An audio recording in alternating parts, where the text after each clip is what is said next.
Hello everyone, this is Soccer Villa 1. Here we talk about everything soccer, we talk about predictions, we talk about analysis, we analyze the game and we make sure that you understand your game, where your team is at and how we think your team is doing right now. And we are clinching and also banter. We do a lot of banter here. And without further ado, I want to welcome you to our very first video for this channel, Soccer Villa 1. Stay tuned. I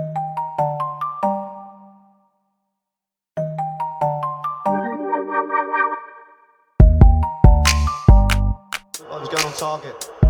Now this is better from Arsenal. Timber comes up the pitch. Madueke. Jury and Timber. Nice bit of skill.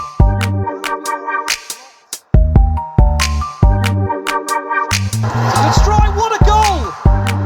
A brilliant strike from Somerset, and Liverpool have the lead. Superb free kick. Call it sweet. Including the left-hand top. As you know, last week was the bomb. It was great.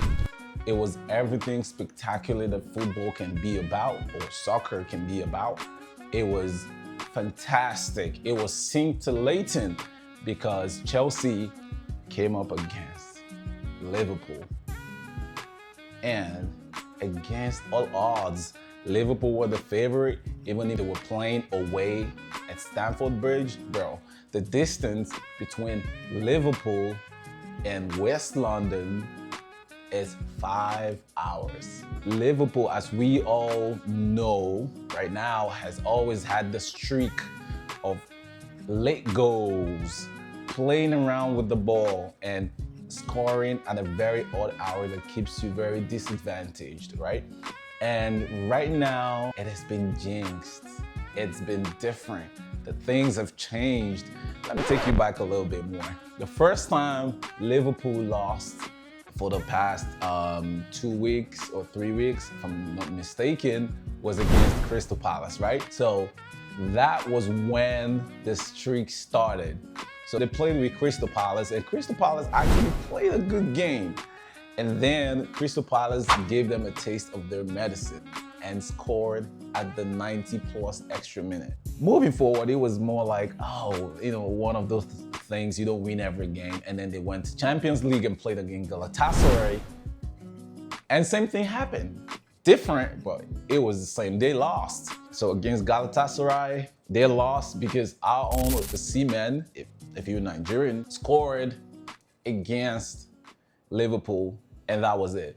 The game ended up 1-0, and Liverpool didn't find their way. And it was more like, okay, that's cool. Now coming into this weekend that we just got through, it was Chelsea against Liverpool. And I could hear like a lot of Liverpool fans got my DMs and was, oh, we're about to smoke y'all. I mean, people who actually have no love for the bridge and for this was all in my DMs, striking, hitting, and saying all manner of things. And when it was time for ball, I said, now we're ready. Yeah, boy. I want to say, I listened to a few analysis. I've listened to a few people who are actually, powerhouses when it comes to soccer. And one of the things they actually always said was Chelsea had this fighting spirit from start to finish. Now, don't take anything away from Liverpool, but get this. Now, Chelsea was playing a game where we almost had no CB. For the first time, I saw Malo Gusto play the wing of Palmer. It was weird. It was a weird situation. It was a weird formation. It was almost like there was no formation because almost every single player, apart from like Cucurella and Caicedo, almost every single player was playing an alternate wing. It wasn't their original wing. Chelsea was almost at the brink of it. I mean, we still had 2 injuries happen right at the game. It was all speaking disadvantage, but the spirit was high. the blue blood was high. Everything was high. The ambience, the fans, the support was up to most level. It was fantastic. It was phenomenal. And when I listened to this analysis before I got on here on this video, they were always mentioning the fact that Liverpool's manager on the other end was all saying that, oh, we made a few attempts, we went for the ball. If you look at the game, you saw that we actually went out for it. And they still played better. Trying to play down on what Chelsea did, and some of these punters were like, no, I don't know, maybe this is like a coaching, like a managerial, skill where you make your players feel fantastic and don't feel bad about it. But if you want to go to like the meat and potatoes of everything, Chelsea actually killed the game. That's why Caicedo was the best player of that game. And someone actually said that Caicedo right now is the best midfielder drop down compared to anybody in the EPL right now. Now, the first goal happened from the midfield stands, and how Caicedo moved and walked around McAllister and moved the ball towards the right and then buried it on the top left of the post. Now, if you watch closely, you would always notice this very thing about Van Dijk. I always keep saying this, no hate. He might have been a cup winner, a lot of medals, but Van Dijk is not as good as what the media makes him to look like. I'll still look at a few things that media make people look like a type of thing, but they are not. Like, for example, I was also meaning to say, let me not digress a lot, having a conversation with someone when I told them about Olise having a better streak than Yamal, and they almost got off on me like, oh, do you know? I was like, go back, look at the stats and look at how Olise played in the number of games that he played versus what he did to the game.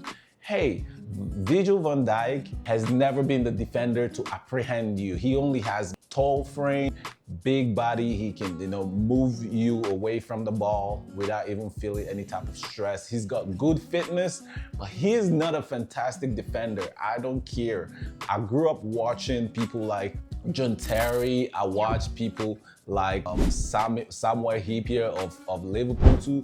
These guys were great. They were moving. These guys will come to you at the ball. Look at Virgil van Dijk. He would always set his butt out.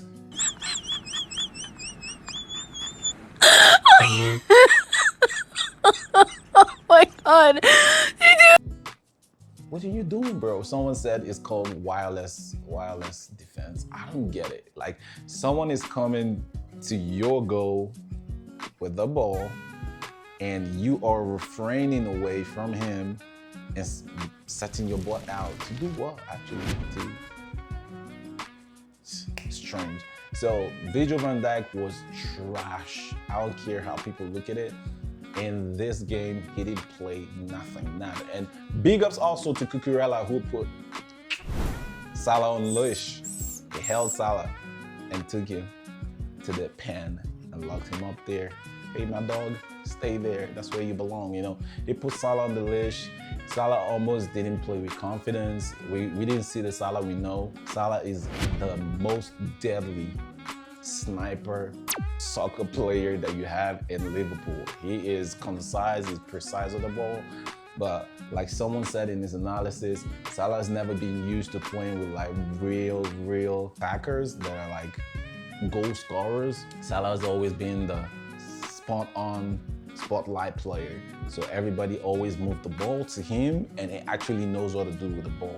But now Gakpo is stepping up, Gakpo is scoring, Atakite is giving goals too. So it's more like the balls that are supposed to almost go to Salah is not really going to him as much as possible.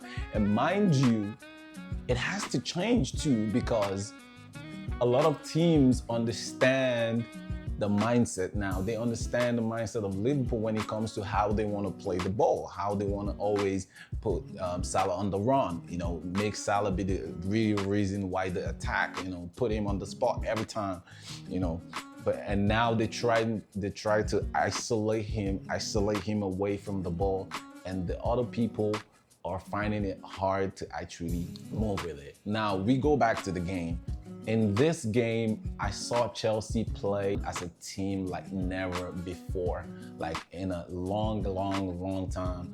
One of the times I think I've seen Chelsea play that way was when we won against Man City at the Champions League final. That was another phenomenal time where Chelsea was almost broken, but they held tight together as a team and they actually got a result. Now, all of my appreciation goes to all the young stars, especially Caicedo and Esteval. They came with a lot of spirit in the game. One of the very crazy things that happened that I want to remind you guys about is the penalty kick, is the penalty that happened against Garnacho. At what point of football was it permitted to place your hands at the back of someone while they're in the 18-yard box and it wouldn't be considered as a penalty? That is so strange. We always know that every time someone actually finds their way into your box, you only can probably put your shoulders, put the weight on him and then put him away, or you neatly calculatively clear the ball away from him. Very understandable. Now, Garnacho goes around Soboslai, cuts through him, irritates him because he's a midfielder and not a defender.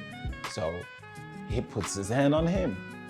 And everybody says, no, get up, get up, get up. VAR cleared it immediately. I don't know what Anthony was doing. Anthony Taylor, I don't know what you were doing in that game when it came to that point. That was a penalty. If you have something different, you could go to the comment section and make your comment about it. But if you ask me, that was a pen. That was drop dead a penalty. Now, moving forward, the game at some point grew in after Chelsea was actually playing. Chelsea played great. I think the ideology Liverpool started off with was trying to see how they could press us into being confused and see if they can actually disorientate us, because we didn't have our real players who played the wing, and that's very understandable if there was a style. But Chelsea was able to, and my boy Achipong, the one who actually did who played the center halves with Badershield. I don't know what Badershield was on, but Badershield was fire. Badershield was amazing. Badershield was reading the game non-stop until he picked up an injury and left. Badershield was phenomenal in that game. Badershield actually played a role of played the Van Dijk role-ish for Chelsea, because he was actually playing that part of that same position of Van Dijk. And he was actually organizing himself and his own pair that played the back with him, the center back with him together. And they were actually, in sync. And that worked so well. Now, Chelsea at one point started letting Liverpool play the ball, and that was around the beginning of second half. The beginning of second half, we almost lost, we lost our mojo, we lost focus for a minute, and they almost scored at the very start of second half, but lost the ball. And then just at the point when Chelsea was trying to advance was when they actually equalized. The equalizer was actually fantastic, but it wasn't a top goal, but it was fantastic. I give it up to Liverpool. And moving forward in the game, Chelsea came all out at the last 10-15 minutes of the game to actually kill the game. Now that's the spirit. Now the spirit of playing offensively when you're playing against an offensive player is the only way you can detonate the bomb, because when you try to always try to soak in the pressure and say, oh, we're gonna play defensive, you can come at us as much as you want, but we won't let you in. It's not always gonna happen. Now see, Arne Slot started removing people who were supposed to guard his own post to put attackers. Now we know that is Liverpool of Jurgen Klopp. I've told people who are Liverpool fans who care to listen that I still see Jurgen Klopp's fingerprints everywhere around Liverpool. Arne Slot has actually not proven himself. If you ask me, he hasn't proven himself. He is only riding on the horse of Jurgen Klopp. And Jurgen Klopp actually set a Liverpool that can run for the next decade. I promise you, because Arne Slot didn't even he didn't even buy a single talent. He didn't buy a player when he actually did fantastic, which was last season. So every player that played was playing the same Klopp style, fine-tuned or finessed by Arne Slot. So it was not like he conjured his own team. Now he's conjuring his team, and now he's feeling what it takes. He's seeing the heat of what it takes to actually put the team together and try to see if the talent Wirtz was trash. I don't know what he's trying to do. I don't know, but he's skillful. But in a game in EPL, I think it is still boggling him. Kerkers was still starting to find his feet. I expect more from Kerkers because he's been in Prem for a long time, right? So I expected him to actually play the games well, but Kerkers is still lagging. Now, by the time I saw Chelsea come all out to go for like an offensive style, it was beautiful to watch. It showed that, hey, what you can do, I can do. I'm not scared of you. What? What's gonna happen? What's gonna happen? Wirtz has been struggling so far being a Liverpool player. He's struggled. He has not really shown like the character of playing in a big team. Kerkers is still, pushing himself through. Although I expect more from Kerkers because he was picked from Premier League side. Now, when it comes to how Chelsea played in the past or in the 10 minutes prior the game ended, like the last 10 minutes of the game, Chelsea put all in. Esteval ran through Robertson. Gittins, for some reason, was just phenomenal, was fantastic. Gittins was going, and he had a shot. He had a very great shot that he put the ball on the right, and then the keeper, did his job, and then Esteval hit it again, and then the same thing, and we won a corner from that game. So, I saw the dream team. The team of youths that was able to actually say, hey, we want to make a statement in Premier League and we want to show them that we are not a pushover. We might be young, but we have talent and we also got character. So we do not actually flinch during big games and then maybe show off during small games. So we actually here to actually, make our stance known in the Prem. Which is amazing, but one of the very funny things that's been happening to Chelsea recently is the red card streak has been odd. It's almost, 4 consecutive. The last one now was our coach, because it seemed like every player has taken theirs, so now it's time for the coach. I understand the coach was so happy, super happy, and then he ran through to actually celebrate with his boys. Probably that got him an extra yellow card because he actually had one previously, and then boom, he was out of the game. But that happened at the end of the game, so it wasn't really, a thing. So let me know what you think about like the whole Chelsea Liverpool game. It was the game of the week, of course. So let me know what you have to say. Put in the comment section. Now, this is what I want to tell you about this channel. This channel is gonna be all out for banter. So put in your comments, make your comments, say what you want to say, respectfully, but say your points, give out your points. And let me tell you, for when we are going to come up with our show for the weekend next week, it is going to be called Premier League Prophecy. And put that date on. Every time we talk about Premier League prophecy, we would give opportunities for people to put in the comment section before the game, we would give opportunity for people to put up in the comment section what they think of the predictions, and also not just the predictions. So when you put in predictions, we actually take notes of it. You should, when you bring people in, to let them know that something like this is going on. We actually take note of it. And at the end of the month, whoever made the most accurate predictions that have to do with EPL games, the predictions must be submitted at least 48 hours, maybe if the production of the videos are not out prior to 48 hours, then it can be 24 hours, but it must be 48 hours time frame before the weekend game or before the game. So whatever game is gonna happen during the weekend and it is up for prediction, put your predictions on and you might stand a chance for an amazing gift. So thank you very much. And this is our first shot and this is our first video for Soccer Villa 1. I hope you guys have an amazing week ahead. Please keep being the fan of whatever team you are, but I don't know how to feel if I was Man United. But keep supporting your team. I mean, I see all my friends from like Spanish League, from La Liga, from Barca to Madrid to I mean, I don't want to mention Chelsea, but Chelsea, and to Liverpool, my director, who is a Liverpool fan. I see y'all.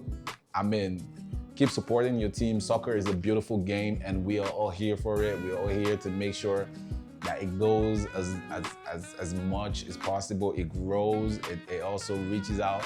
You know, keep supporting your teams, and very soon we will start up with people showing up here for interviews online or in person here at the studio for interviews. And you know, we keep bombarding you guys with good content and making sure you support like Soccer Villa 1 any way you can. Like, share, support, everything, man. Bless. Have a great week.